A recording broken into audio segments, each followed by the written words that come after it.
الحمد لله نحمده ونستعينه ونستغفره ونعوذ بالله من شرور أنفسنا ومن سيئات أعمالنا من يهده الله فلا مضل له ومن يضلل فلا هادي له أشهد أن لا إله إلا الله وحده لا شريك له وأشهد أن محمدا عبده ورسوله لا نبي بعده اللهم فصل وسلم على سيدنا محمد بن عبد الله وعلى آله وصحبه ومن والاه فيا أيها الهادرون أوصيكم ونفسي بتقوى الله فقد فاز المتقون فقال الله تعالى في القرآن الكريم أعوذ بالله السميع العليم من الشيطان الرجيم بسم الله الرحمن الرحيم يا أيها الذين آمنوا اتقوا الله وقولوا قولا سديدا يصلح لكم أعمالكم ويغفر لكم ذنوبكم ومن يطع الله ورسوله فقد فاز فوزا عظيما Sadaqallahu Nabi. Hadirin jamaah salat Jumat yang senantiasa mengharapkan rahmat dan maghfirah Allah Subhanahu wa taala. Tiada kata nan indah mengawali khutbah ini selain kita memanjatkan puji serta syukur kehadirat Allah yang Maha Ghafur yang senantiasa memberikan berbagai macam nikmat kepada kita, nikmat iman, nikmat Islam, dan juga nikmat sehat dan panjang umur, baik itu nikmat yang dianugerahkan kepada orang-orang yang bersyukur ataupun kepada orang-orang yang kufur. Salawat dan salam juga mudah-mudahan senantiasa tetap terlimpah curahkan kepada insan panutan mustika alam mutiara Islam, Nabi Allah Rasulullah Muhammad sallallahu alaihi wasallam, para keluarganya, para sahabat tabi'in, dan juga kita sebagai umatnya. Jamaah Jumat rahimahumullah, khatib senantiasa berwasiat khususnya kepada khatib pribadi dan umumnya kepada para jamaah. Marilah kita senantiasa meningkatkan kualitas keimanan serta ketakwaan kita kehadirat Allah Subhanahu wa taala. Karena hanya bekal keimanan dan ketakwaan yang akan mampu mengantarkan kita untuk meraih kebahagiaan yang hakiki, kebahagiaan yang sebenarnya, baik itu kebahagiaan pada saat kita di dunia ataupun kebahagiaan kelak di akhirat. Jamaah Jumat rahimahumullah, salah satu ciri orang yang beriman dan bertakwa kepada Allah Subhanahu wa taala adalah mereka yang ketika melaksanakan amaliyah, ketika melaksanakan satu amal kebaikan, tidak ada motivasi lain selain daripada Allah Subhanahu wa taala. Dalam arti dia beramal kepada Allah, beribadah kepada Allah, dia senantiasa didasari dengan niat yang ikhlas, tulus lillahi ta'ala. Hal ini Allah tegaskan dalam surat Al-Bayyinah ayat 5 yang berbunyi, A'udzu billahi minasyaitonir rajim. Bismillahirrahmanirrahim. Wa ma umiru illa liya'budullaha mukhlishina lahud-din hunafa. Al-ayat sadaqallahu aladzim. Dan tidak aku perintahkan kamu sekalian melainkan hanya beribadah kepada Allah dengan cara memurnikan, menjalankan agama yang lurus. Surat Al-Bayyinah ayat 5 ini adalah menjadi dasar bagi kita. Apabila kita menjalankan satu amal ibadah kepada Allah, hendaklah tidak ada motivasi lain, niat yang lain selain daripada tulus ikhlas lillahi ta'ala. Jamaah Jumat rahimakumullah, dalam kehidupan sehari-hari tentu banyak kita melaksanakan amal ibadah kita, baik itu amal ibadah yang mahdoh, artinya yang langsung berhubungan dengan Allah, seperti kita berzikir, membaca Al-Quran, melaksanakan sholat. Itu bentuk-bentuk ibadah yang mahdoh, artinya yang langsung berhubungan dengan Allah. Ada juga ibadah yang dijalankan dengan perantara makhluk, artinya ibadah ghair mahdoh. Baik ibadah mahdoh ataupun ibadah ghair mahdoh, terkadang kita tidak dilakukan ibadah itu adalah semata-mata karena ingin dilihat orang lain.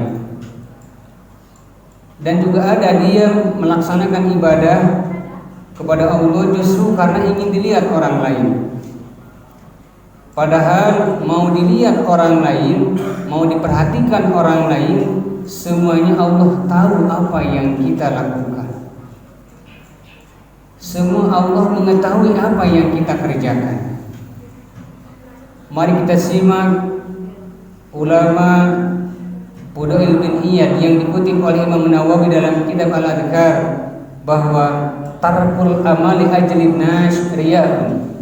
Ketika seseorang tidak jadi melaksanakan satu amal kebaikan karena takut dibilang mengerjakan amal tersebut atau takut riya, takut sum'ah, maka itu termasuk orang-orang yang riya dan juga orang-orang yang sum'ah sebenarnya.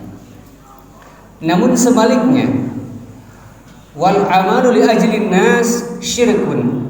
Ketika menjalankan satu amal kebaikan, lantas dalam hatinya terbersit ingin dilihat, ingin diperhatikan, ingin didengar oleh orang lain, itu termasuk kategori adalah syirkun, kategori syirik di hadapan Allah Subhanahu wa taala.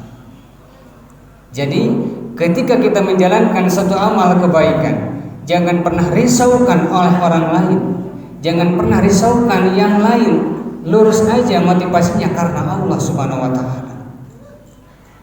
Karena Allah Maha melihat, Allah Maha tahu apa yang kita kerjakan.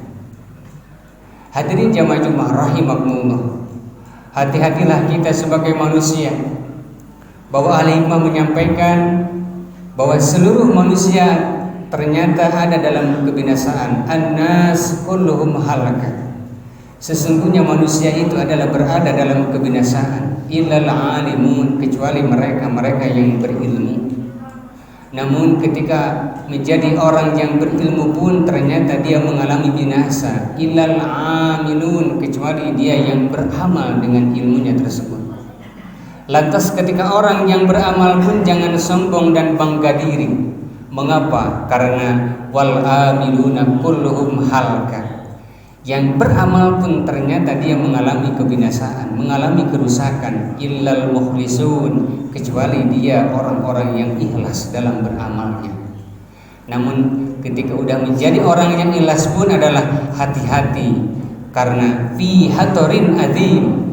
Karena orang yang sudah ikhlas pun ternyata itu berada pada posisi kekhawatiran yang sangat besar. Mengapa demikian? Karena ketika kita berilmu, kemudian ilmu itu kita amalkan, amalnya juga didasari dengan keikhlasan, maka itu adalah hati-hati. Jangan sampai dalam diri kita adalah sudah merasa ikhlas, sudah merasa beramal, sudah merasa berilmu.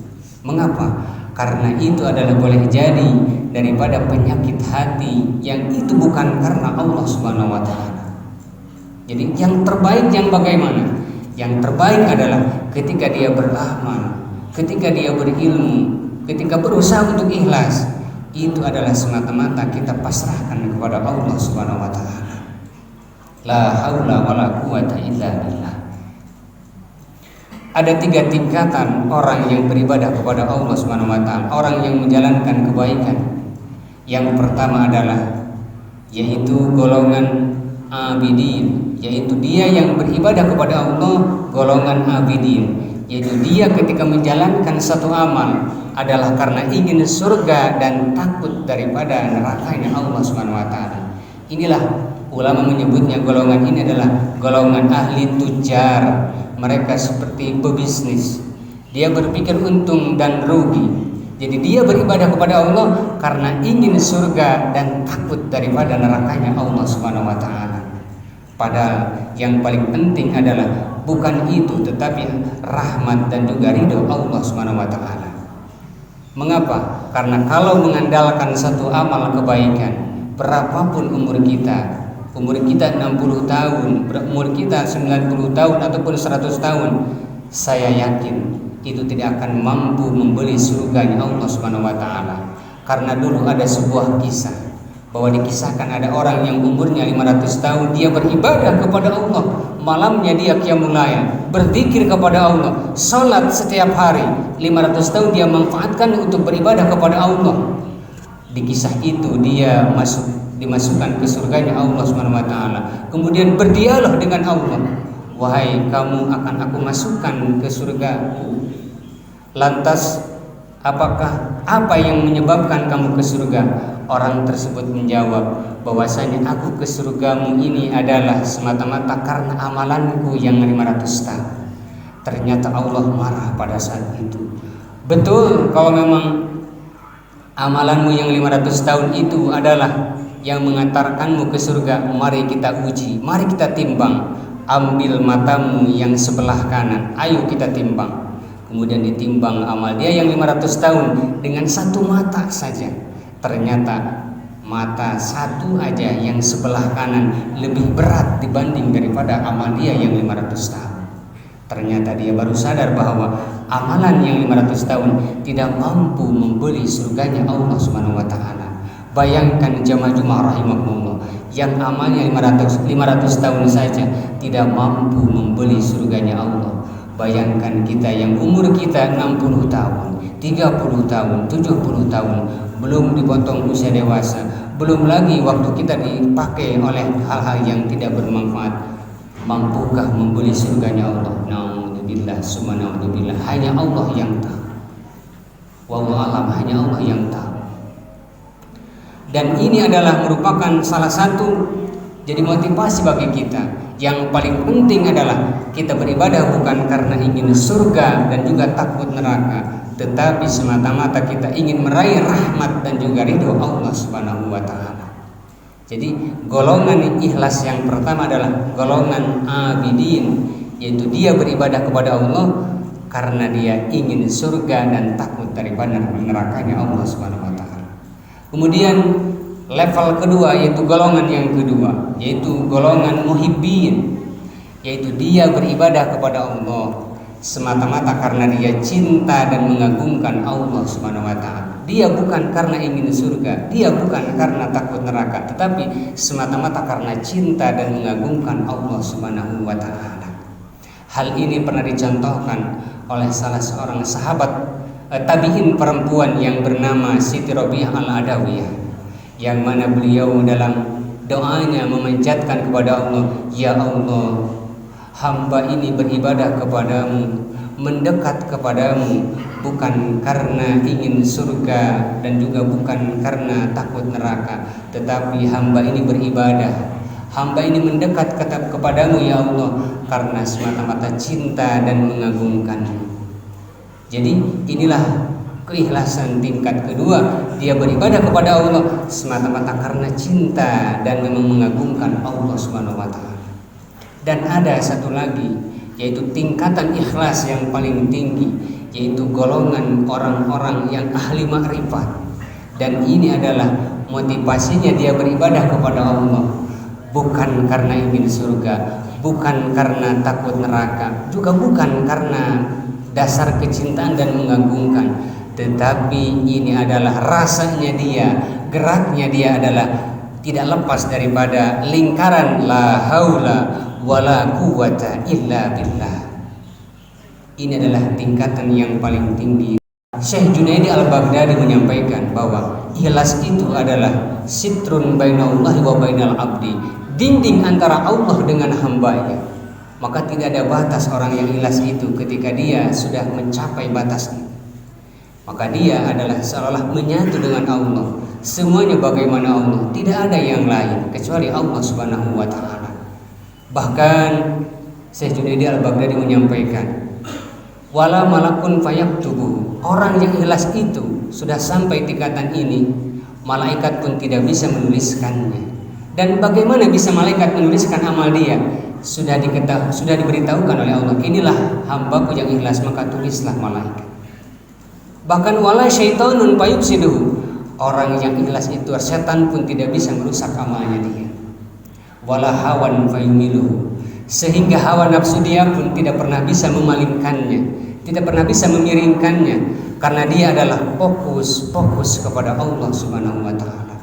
Maka berbahagialah ketika kita beramal, tidak ada motivasi lain selain daripada lillahi ta'ala, hanya mengharapkan rahmat dan juga ridho Allah Subhanahu wa ta'ala. Barakallahu li wa lakum.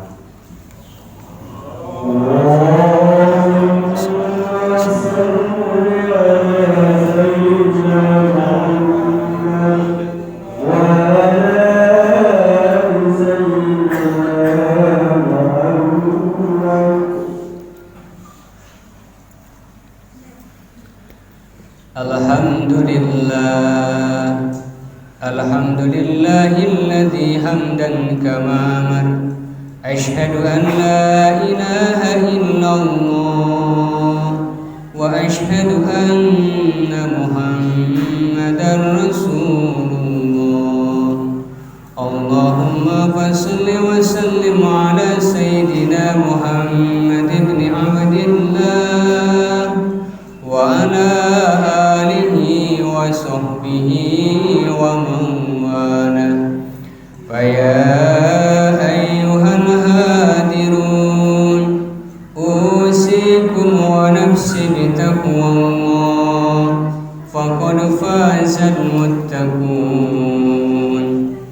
Faqala Allah ta'ala fil Qur'anil Karim, a'udzu billahi as-sami'il 'alim minasy syaithanir rajim. Bismillahirrahmanirrahim. Inna Allaha wa malaikatahu yusalluna 'alan nabi, ya ayyuhalladzina amanu sallu 'alaihi wa sallimu taslima. Alaihi wasallam. Hadirin jamaah Jumat rahimahullah, di akhir khutbah yang kedua ini, mari kita sama-sama memohon kepada Allah. Mari kita tundukkan hati kita, berdoa kepada Allah. Mudah-mudahan kita termasuk orang-orang yang husnul khatimah. Amin ya Allah ya rabbal alamin. Allahumma ghfir lil mu'minina wal mu'minat wal muslimina wal muslimat, al-ahya'i minhum wal amwat, innaka sami'un qaribun mujibud da'wat wa ya qadiyal hajat. Allahumma rabbana hab lana min azwajina wa dhurriyyatina qurrata a'yun waj'alna lil muttaqina imama. Allahumma inna nas'aluka al-huda wat-tuqa wal-afafa wal-ghina war-ridha wal-jannah, wa na'udzu bika min sakhatika wan-nar. Rabbana atina fid dunya hasanah wa fil akhirati hasanah wa qina adzabannar. Walhamdulillahi rabbil alamin.